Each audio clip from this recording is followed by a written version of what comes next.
berlari-lari. Berlari-lari ataupun berlari-lari. Okey, kena eja letak dua atau kena eja satu-satu? Satu-satu. Sebab apa kena eja satu-satu? Kalau dua berlari-berlari. Nah, kalau letak dua macam ni, maknanya berlari-berlari. Boleh. Nana berlari-berlari di taman. Boleh ke? Tak boleh. Yang betul ialah kena eja satu-satu. Sebab disebutnya berbeza-beza. Berlari-lari. Faham? Jadi siapa yang salah angkat tangan? Lepas ni kena ingat. Berjumpa-jumpa. Menanti-nanti. Boleh? Kena eja satu-satu. Hanya kata ganda penuh sahaja letak dua. Yang tak ditambah imbuhan, yang tak mengubah bunyi dia. Sama, kanak-kanak, gula-gula, penyu-penyu.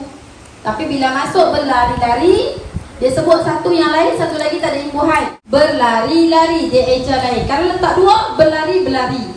Okey, Sasa nak tanya yang ni. Berkata-kata.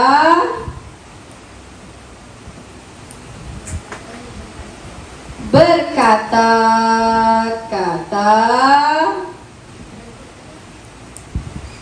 Berkata-kata. Okey, yang mana yang betul? Bawah sekali. Betul ke yang bawah sekali? Betul. Sebab apa yang bawah sekali betul?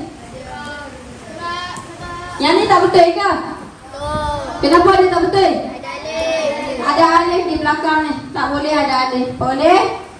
Kenapa yang ni ada alif? Kan kata ejaan kata tak ada alif. Ada imbuhan. Sebab ditambah imbuhan di hadapan. Faham? Wajib naik balik alif di atas. Boleh? Boleh? Boleh. Jadi jawapan dia yang mana? Bawah sekali. Okey. Kata ganda berimbuhan. Okey, next. Baca nombor 3. Datuk membela lembu dan biri-biri di atas kebun sayur. Datuk membela lembu dan biri-biri. Nah, kata ganda apa tu?